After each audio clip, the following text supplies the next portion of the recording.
Smart Philo est avec nous, Thibaut Brière. Bonjour Thibaut.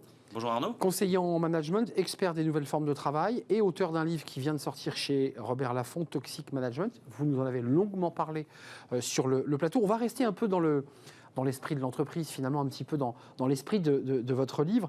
Avec cette question, est-ce qu'on peut connaître vraiment son entreprise? Je me permets de cette métaphore ou ce lien. Souvent, on le dit des êtres humains.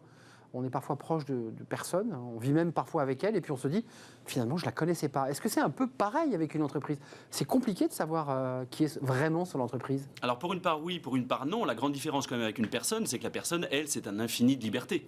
Et donc vous n'aurez jamais fini d'en faire le tour. Par définition, ça, une personne. Ça, c'est bon signe. Ça veut dire, voilà. Exactement. Même la personne que vous pensez comprendre le plus, en fait, vous ne la connaîtrez jamais. Et la philosophie, justement, traditionnellement, opère une distinction entre connaître et comprendre. Parce que vous pouvez comprendre quelque chose, mais de manière erronée. Vous l'avez compris, vous en avez proposé une interprétation. C'est trop tard. Mais cette interprétation, exactement, ça peut être trop tard. Elle est partielle, elle est partiale, elle est limitée. Et vous prétendez la connaître, mais vous ne pourrez jamais, en fait, la connaître vraiment. Ceux qui sont censés mieux la connaître, pour commencer par travailler en étage, c'est quand même les collaborateurs, c'est quand même les salariés. C'est eux qui, quand même, sont censés pouvoir parler le mieux ou le plus mal, d'ailleurs, de leur entreprise. Oui et non, cher Arnaud. Et vous êtes vraiment un philosophe, hein, Thibaut. Oui, mais on va finir sur le non plutôt. Vous voyez, là, il y aura quand même une conclusion ferme. C'est-à-dire que les salariés, ils vont regarder leur entreprise avec leur propre prisme. C'est-à-dire avec les attentes qui sont les leurs, qui ne vont pas être les mêmes attentes que celles des actionnaires, qui ne vont pas être les mêmes attentes que celles des dirigeants de l'entreprise, de sorte qu'ils auront eux aussi un regard partiel et éventuellement partial. En tout cas, ce sera leur point de vue qui va s'exprimer, qui nécessite du coup d'être complété, croisé par le regard d'autres acteurs. Donc les salariés sont quoi? Sont pas au bon poste pour vraiment savoir quelle est leur entreprise? Si, un peu quand même. Oui. Un peu tout de même. Bien sûr, complètement, enfin un peu. Et les mieux placés pour savoir la réalité de l'entreprise, dans le service où ils sont, voire même dans le poste où ils sont, c'est naturellement eux qui sont les mieux placés. En revanche, les mieux placés pour connaître la stratégie de l'entreprise, les intentions cachées, etc., tout ce qu'il y a derrière les apparences, derrière les chiffres qui sont présentés, derrière les discours managériaux qui sont présentés, peut-être ne sont-ils pas les mieux placés. Quand même, c'est vrai qu'on peut travailler dans un service, citons Danone, n'importe quelle entreprise d'ailleurs. J'y suis depuis 20 ans, je travaille dans le même service. Est-ce pour autant que l'on peut dire que l'on connaît son entreprise? On connaît le service dans lequel on évolue, on connaît un peu l'environnement, mais c'est des entreprises mastodontiques. Est-ce qu'on peut dire qu'on connaît Danone? Eh bien, selon moi, justement, non. Non. En tout cas, sans autre précision, ce serait une erreur, en tout cas une extrapolation abusive. Récemment, Arnaud, vous en parliez lors d'une dernière émission, Éric Collen a publié un livre sur Michelin, révélant une sorte de face cachée de Michelin sur les méthodes managériales très dures, parfois manipulatoires, qu'il a observé, lui, dans un service de SI, système d'information de 200 personnes, et ensuite dans un service client. Mais lui, l'entreprise Michelin pourrait très bien lui rétorquer « Écoutez, cher monsieur, je comprends qu'il y a des managers toxiques. » Et de fait, Florent Menegaux a engagé, il y a quelques mois, une action contre les différents managers toxiques dans l'entreprise. Et donc, ce n'est pas parce que vous, depuis le prisme qui est le vôtre, depuis les années qui sont les vôtres passées dans l'entreprise, vous avez eu cette vision que elle exprime la réalité de notre entreprise. C'est un moment ou un morceau de la réalité, mais c'est pas le tableau entier finalement, c'est ce que vous dites. Exactement. Est-ce que le chercheur, alors qui lui est de l'extérieur, mais on va l'autoriser à rentrer dans les chiffres, à poser des questions, à faire de la sociologie peut-être, est-ce que le chercheur est le plus à même ou le plus armé pour lui justement avoir le panorama général de l'entreprise? Eh bien justement, pas plus. Pas plus en fait que le salarié, parce que le salarié, lui, il est de l'intérieur, c'est un insider qui peut ensuite justement révéler ce qu'il a vu de l'intérieur. Le chercheur, lui, c'est quelqu'un de l'extérieur qui, généralement, va faire passer, je ne sais pas, une dizaine d'entretiens semi-directifs, qui va aller observer des situations de travail pendant des dizaines d'heures, mais il n'aura toujours qu'un regard extérieur. C'est-à-dire que ce que veut vraiment les personnes de l'interne, ils n'y ont pas accès.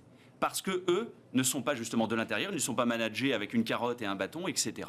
Et donc, pour affiner sa connaissance de l'entreprise, ou d'une organisation d'ailleurs plus largement, il faut croiser le regard, je crois, de l'interne, d'insiders, et le regard de personnes extérieures. Juste un mot, on va parler aussi des journalistes qui jouent un rôle, parce qu'il y a aussi sur certaines affaires des journalistes d'investigation qui mènent des enquêtes, qui donnent la parole aux salariés, ce qui est aussi un autre prisme. Mais est-ce qu'on est en mesure de véritablement pouvoir décrire l'entreprise dans son prisme le plus large? C'est très compliqué finalement quand je vous entends. On a des morceaux, on a des axes, on a différentes facettes, mais est-ce qu'on arrive à reconstituer la globalité de l'entreprise? On peut approcher de l'objet entreprise, mais il est très difficile, voire impossible, parfaitement impossible, selon moi, de dire telle entreprise, elle est comme ça.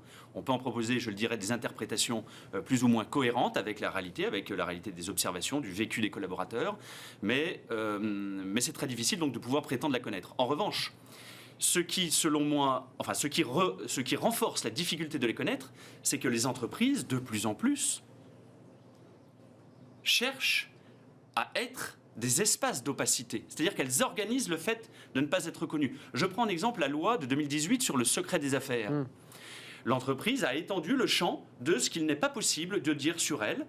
Par exemple, si ce que vous allez dire sur elle risque de lui causer un préjudice économique, eh bien écoutez, cher monsieur, vous irez voir ailleurs. Et donc c'est le statut de la critique qui est là vraiment posé. Parce qu'on le voit bien, lorsque les doctorants vont étudier une entreprise, eh bien si le résultat de leur thèse semble favorable à l'entreprise va dire effectivement vous pouvez ne pas anonymiser. En revanche, si les résultats de ce que le chercheur dit, l'entreprise va dire eh bien écoutez, vous allez anonymiser de sorte que du point de vue du public extérieur, nous n'aurons pas connaissance de ces critiques. C'est intéressant parce que vous dites qu'on organise l'opacité de l'entreprise, en tout cas dans certaines entreprises, et en même temps la stratégie de communication, c'est de dire que tout est transparent et qu'on peut tout voir. C'est assez troublant ce rapport-là. C'est assez troublant, effectivement, tant et si bien que l'on peut se demander si finalement on ne poserait pas le mot là où la réalité manque. C'est-à-dire qu'on ne ferait pas une surenchère à la transparence, précisément pour, parfois, masquer une entreprise en fait, de dissimulation en fait, des réalités internes. Et une autre technique de dissimulation classique, c'est lorsqu'il y a des scandales sexuels en interne, lorsqu'il y a des délits, voire même des crimes en entreprise, eh bien écoutez, on va acheter tout ça. On va faire une rupture conventionnelle dans laquelle on indemnise. On indemnise. Et finalement, moi, il m'a toujours paru extrêmement étonnant le fait que, semble être légal en droit français, le fait de monnayer une liberté fondamentale comme la liberté d'expression. Précisons que dans cette rupture conventionnelle, il y a des articles précis qui indiquent qu'on ne pourra pas communiquer sur l'affaire, qu'en cas de communication, on risque évidemment des pénalités, parfois même le non-versement du reste de l'indemnité. Oui. Enfin, la pression est forte pour celui qui signe cela. Oui, et qu'on ne pourra pas témoigner contre l'entreprise en plus. Ça me paraît fascinant. Alors que, précisément, une entreprise qui se voudrait ouverte à la transparence, Arnaud, c'est pas simplement que la transparence soit faite sur ce qu'il y a de positif, de socialement valorisant pour elle. Mais c'est également s'ouvrir à ce qu'il peut y avoir de critiquable sur ses propres manières de faire. Et si elle n'affiche pas, si elle ne s'expose pas aussi sur ce qu'il peut y avoir de critiquable chez elle, comment voulez-vous qu'elle progresse par les critiques? Pour conclure, en fait, vous nous dites quand même qu'il est excessivement compliqué d'avoir le panorama complet d'une entreprise, tant parce que souvent elles sont immenses et mastodontiques, et aussi parce qu'elles ne le souhaitent pas tout simplement. Oui, c'est cela. Il y a une volonté de ne pas dévoiler ses coulisses. Mais il y a quand même des gens dans l'entreprise qui savent tout, ou en fait ce sont des morceaux de vérité. Je ne crois pas justement qu'il y ait des personnes qui savent tout. Le salarié a vraiment son angle de vue dans quelques services qu'il se trouve. L'actionnaire a sa propre, évidemment, vision des choses. Le COMEX a la sienne, une vue très en hauteur. En revanche, ce que devrait faire, évidemment, un chercheur qu'il soit dans les sciences de gestion, qu'il soit en sociologie ou qu'il soit en philosophie, c'est naturellement croiser ces différentes sources, des témoignages d'insiders qui ne sont pas disqualifiés du fait d'être des insiders, et des témoignages de personnes extérieures, de chercheurs notamment, qui ne sont pas disqualifiés non plus du fait d'être extérieurs. Et de chiffres, et de chiffres, on a quand même des données chiffrées de turnover, de départ, de mouvement, qui sont dures à avoir d'ailleurs. Exactement, c'est-à-dire que quand vous avez par exemple l'indicateur de turnover, encore faut-il savoir comment il est construit, et on sait très bien que d'une entreprise à l'autre, la manière même dont les chiffres, les indicateurs sont construits, diffèrent. Oui, parce que les indicateurs de turnover, ils disent beaucoup de choses de la réalité d'une entreprise. Ça dit beaucoup de choses, du bien-être au travail, de la qualité de vie au travail. et j'en passe. Merci Thibaut Brière d'être venu nous rendre visite. C'est toujours un plaisir de vous accueillir. Conseiller en management, expert des nouvelles formes de travail et philosophe, vous l'aurez compris. Et ce livre qu'il faut lire, qui est le fruit d'une expérience personnelle, faut-il le rappeler, Toxic Management.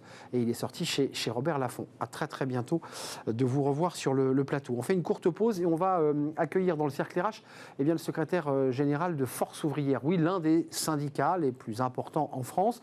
On parlera pouvoir d'achat, évidemment pénurie d'emploi, chômage, négociation, dialogue social, parce qu'il y a 57 branches actuellement qui sont en train de négocier des augmentations de salaire dans leur branche, c'est pas rien. Et puis on parlera évidemment de tous les sujets d'actualité. Cette 5e vague Covid qui arrive, elle peut avoir un impact évidemment sur les entreprises. Et puis on parlera de ces émeutes en Guadeloupe qui ne concernent d'ailleurs pas exclusivement le droit ou pas de se vacciner, mais qui dépassent ce cadre-là, qui sont des mouvements sociaux. Et j'aimerais bien l'entendre dans quelques instants. Yves Verrier sera notre invité juste après cette courte pause.